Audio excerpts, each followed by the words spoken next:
మహేందర్ రెడ్డిని TGPSC chairman చేసి పరీక్షలు నిర్వహించి రకరకాల పేపర్ లీకులు కూడా జరిగినాయి. దాంట్లో నో డౌట్ ఒకే సెంటర్లో రావడం, ఆ కోర్టు చెప్పింది కదా అని అంటే కరెక్ట్గా 2-3 రోజుల కింద, ఈ తీర్పు కంటే 2-3 రోజుల కింద ముఖ్యమంత్రి రేవంత్ రెడ్డి చీఫ్ జస్టిస్ గారిని కలిసిన తర్వాత 2-3 రోజుల తర్వాత రిజల్ట్ వచ్చింది.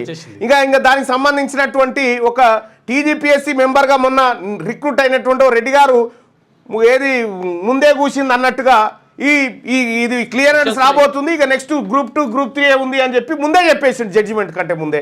దాని ఆధారం కావాలని చెప్తా చూడు. వీళ్ళకి ఎట్లా తెలుస్తా ఉంది ఇదంతా? జడ్జిమెంట్ ఏదొస్తుందో కూడా నిర్ణయం చేస్తున్నారు వాళ్ళే, ముందే తెలుస్తుంది. ఎట్లా సాధ్యమవుతుంది వీళ్ళకు?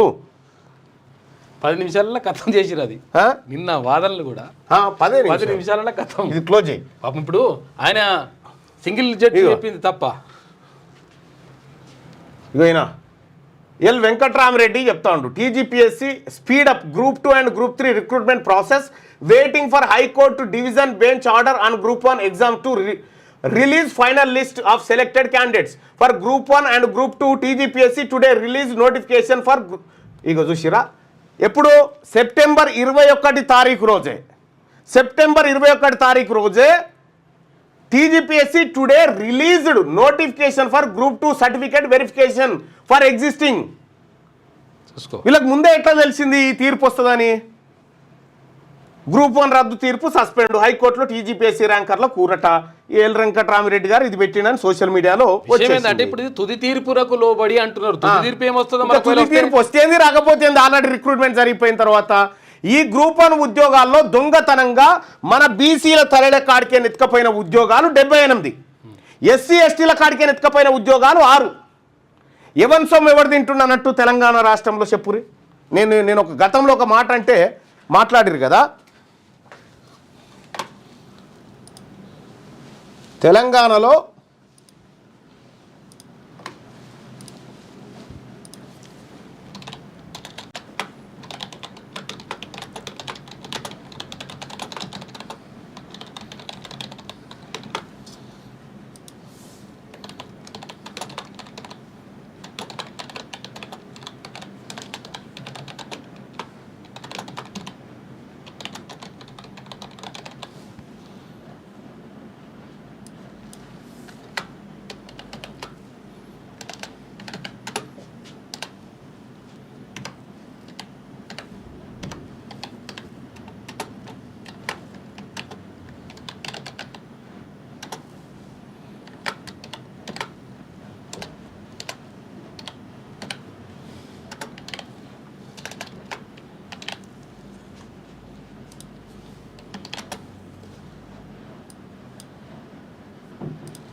రైట్,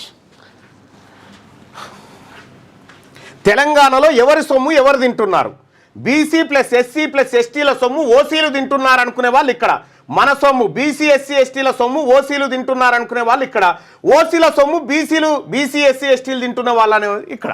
మీ అభిప్రాయాన్ని తెలియజేయండి. ఇక ఎవరి సొమ్ము ఎవరు తింటుండో ఇంకేమంటారు? బీసీ ఎస్సీ ఎస్టీలకు బతుకులేదు అంటారు. మన సొమ్ము తినుకుంటా మన తలలో బువ్వ గుంజుకొని తినుకుంటా మన మీద పెత్తనం వీళ్ళది. వీళ్ళు ఎందుకు అధికారాన్ని వదిలిపెట్టరు? ఇగో ఇది దొబ్బుక తింటాను అన్నట్టు, ఇది మనది గుంజుక తింటాను అన్నట్టు వీళ్ళు అధికారం కాడ కూర్చుంది. ఇలా ఎన్ని ఉద్యోగాలు బీసీలకు రావాల్సిన ఉద్యోగాలు తెలంగాణలో ఎవరి సొమ్ము ఎవరు తింటున్నారు? ఓటింగ్లో పాల్గొనండి దయచేసి. లైవ్ చూస్తున్నటువంటి మిత్రులారా ఓటింగ్లో పాల్గొనండి. ఇది మనది, మన బతుకు.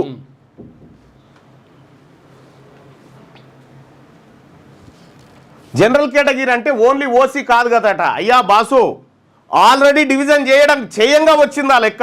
ఓన్లీ జనరల్ కేటగిరీలో సీటు కొట్టినటువంటి బీసీలను తెచ్చి బీసీ కేటగిరీలో కలిపే చెప్పిన లెక్క. అది మీకు ఆ క్లారిటీ తర్వాత ఇప్పుడు మనము ఉద్యోగాలు వచ్చిన అందరూ మొత్తం 563లో మొత్తం బీసీల సంఖ్యనే గది, అది మొత్తం ఓసీల సంఖ్యనే గది. అది వేరు చేయగా తేలిన లెక్క. ప్రత్యేకంగా జనరల్ కేటగిరీ కాదు, జనరల్ అంటే అందరు కలిసి అందరిది కాదు. ఇది మొత్తం క్లియర్ గా అంటే ఎవరి సొమ్ము ఎవరు తింటున్నాడు ఇప్పుడు దీన్ని బట్టి చెప్పండి, కామెంట్ లో కూడా చెప్పండి. ఎవరి సొమ్ము తెలంగాణ రాష్ట్రంలో ఎవరి సొమ్ము ఎవరు దీన్ని బతుకుతుండు?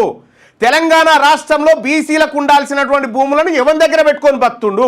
తెలంగాణ రాష్ట్రంలో బీసీల చేతిలో ఉండాల్సినటువంటి రాజకీయ వాటా ఎవరి దగ్గర ఉంది? ఇప్పుడు మా సొమ్ము మీరు తినుకుంటా మాకేదో బిచ్చం వేసినట్టుగా మీకిస్తాం నువ్వేంది ఇచ్చేది లొటపీసు? ఓలో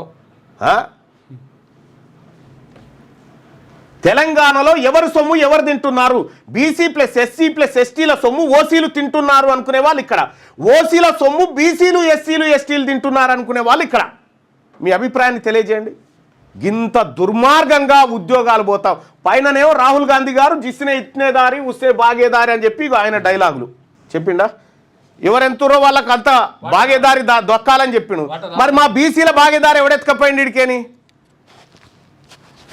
देश का एक्सरे कर देंगे, दूध का दूध पानी का पानी हो जाएगा. भारत देशों का x ray In the original video, Rahul Gandhi says after socio-economic survey, people belongs to OBC, SC, ST, EWS and minority will find out their fair share. Fair share. వాళ్ళెంతో వాళ్ళకు అంత వాటా దక్కాలనేటువంటి ఫేర్ షేర్ చెప్పిండు ఉత్తమ్ కుమార్ రెడ్డి గారు. ట్రాన్స్లేట్ చేసిరు దీన్ని. ఈ ముక్కలే దొరికినాయి, original వీడియోలు అన్నీ డిలీట్ అయిపోయినాయి. సరే తర్వాత మాట్లాడుకుందాం. ఇక్కడ మరి ఈ రకంగా ఫేర్ షేర్ దక్కాలంటే మా బీసీలకు దక్కాల్సినటువంటి ఉద్యోగాలు 317, దక్కిన ఉద్యోగాలు 239, ఓసీలకు దక్కాల్సిన 89 అయితే 172 దక్కినాయి. ఇది ఫేర్ షేరే అంటారా? ఇది ఫేర్ షేరేనా? ఇక్కడ ఒక్క గ్రూప్ 1లోనే ఇంత మోసం జరిగింది బీసీలదే. ఎస్సీ ఎస్టీలు కేవలం 3 కానీ బీసీలు 78 సీట్లు కోల్పోయారు. ఒక రకంగా 78 ఉద్యోగాలు. ఎస్సీ ఎస్టీలు కూడా నష్టపోతారు పాపం. ఇగో తెలంగాణలో ఎవరి సొమ్ము ఎవరు తింటున్నారంటే బీసీ ఎస్సీ ఎస్టీల సొమ్ము ఓసీలు తింటున్నారని 92% మంది అభిప్రాయం. ఇది ఇగో ఇది పోవాలి, ఈ దోపిడి పోవాలి, ఈ ఉద్యోగాలలో దోపిడి పోవాలి, ఈ రైతు భరోసా నిధుల్లో దోపిడి పోవాలి, ఈ రాజ్యంలో పదవుల్లో దోపిడి విషయంలో ఏదైతే ఇది జరుగుతూ ఉందో దోపిడి అది పోవాలి. ఇవన్నీ పోవాలంటేనే ఈ అగ్రవర్ణ పార్టీలు ఈ దోపిడిని ఆపవు. కాబట్టి తెలంగాణ రాష్ట్రంలో బీసీలకు దక్కాలే వాటా అంటే ఖచ్చితంగా బీసీల రాజకీయ పార్టీ తెలంగాణ రాజ్యాధికార పార్టీతోనే సాధ్యం. ఈ లెక్కలు అన్న ఓసీ జనాభా 8% ఉంటే నువ్వు 15 అంటావు ఏంటి అన్న? రాంగ్ చెప్తున్నావు. నేను వాళ్ళ లెక్కలే చెప్తా ఉన్నా, ఇంకా 8% కూడా కాదు. ఈ 8% అయితే వాళ్ళకి ఎంత వస్తుంది? 8, 5, 45 వస్తాయి వాళ్ళకి. అంతే 50 లోపే ఉద్యోగాలు రావాలి వాళ్ళకు. కానీ వాళ్ళ లెక్కలే, వాళ్ళ దొంగ లెక్కలే చెప్తా ఉన్నా.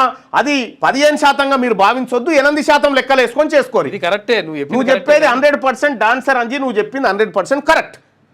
నేను మొదటి నుంచి చెప్తుంది అదే.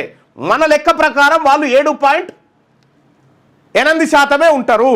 కానీ బీసీలలో ఉన్న జనాభాను తీసుకొచ్చి ఓసీలలో చూపెట్టుకొని 15గా మార్చుకున్నారు. ఎందుకంటే ఈడబ్ల్యూఎస్ కోటాను రక్షించుకోవడానికి. 7.8% ఉన్నటువంటి ఓసీలకు 10% ఎట్లా ఇస్తారు అడుగుతారు కదా అని క్వశ్చన్ చేస్తారు కదా. అది ఎవడు క్వశ్చన్ చేయకుండా జానారెడ్డి అనేటువంటి దుర్మార్గుడు, నరరూప బీసీల రాక్షసుడు, బీసీల పట్ల రాక్షసుడు అయినటువంటి జానారెడ్డి ఆడినటువంటి డ్రామా ఇదంతా. ఇక్కడ రాజకీయంగా ఆర్థికంగా భూముల పరంగా ఓసీలు 90% ఉన్నారు. ఇవి లేని వారు 10% ఈడబ్ల్యూఎస్ కింద రిజర్వేషన్ పొందుతున్నారు. వాళ్ళు 100% సేఫ్గా ఉన్నారు. మహేష్ కుమార్ నల్గొండ ఎస్ మహేష్ జరిగింది ఇదే. బీసీ ఎస్సీ ఎస్టీల సొమ్ము ఓసీలు తింటున్నారు. వీళ్ళు మనకు పెడుతున్నట్టుగా బిల్డప్ ఇస్తారన్నట్టుగా రోజు మా సొమ్ము వీడు తింటున్నట్టుగా, వీని కోటరే వీడు పోయి తాగుతున్నట్టుగా కాదు. మన సొమ్ము పందికొక్కుల్లా మెక్కుతున్నది ఎవరో మనకు అర్థమైపోయింది. ఈ లెక్కలు పక్కా లెక్కలు. ఇవి ప్రభుత్వం లెక్కలే, ఇంకో కొత్తగా తీన్మార్మలన్న బుట్టిస్తున్న లెక్కలు కాదు. ఈ లెక్కలన్నీ అవే. అందుకోసమే చెత్త కొడుకులు రాష్ట్రం నాశనం చేస్తున్నారు, పురుగులు బట్టి పోతారు, భూమికి భారం కొడుకులు అని చెప్పి బిచ్చగాళ్ళ కంటే హీనంగా ఉన్నారు ఓసీలు అని చెప్పి ఇగో ఇది వాళ్ళ కథ, వాళ్ళ దుర్మార్గం, ఇది వాళ్ళ దుర్మార్గం. అందుకోసమే రాజకీయ పార్టీ బీసీలకు అవసరం వచ్చింది. ఒక్కసారి బీసీ ప్రభుత్వం వస్తే ఈ దొంగల ఆట మొత్తం కట్ చేయొచ్చు, ఈ దొంగల ఆట మొత్తం కట్ చేయొచ్చు. మీ వ్యాపారం అభివృద్ధి కావాలని కోరుకుంటున్నారా? అయితే వెంటనే క్యూనస్ని సంప్రదించండి. Schools, colleges, banks, shops, office promotions, land promotions, political promotions, restaurant promotions, hospital promotions, పుట్టినరోజు వేడుకలు, శుభకార్యాలు, వ్యాపారాలు ఏవైనా, సందర్భం ఏదైనా ఇప్పుడే క్యూనస్ ద్వారా తెలియజేయండి. మీ వ్యాపారాన్ని అభివృద్ధి చేసుకోండి.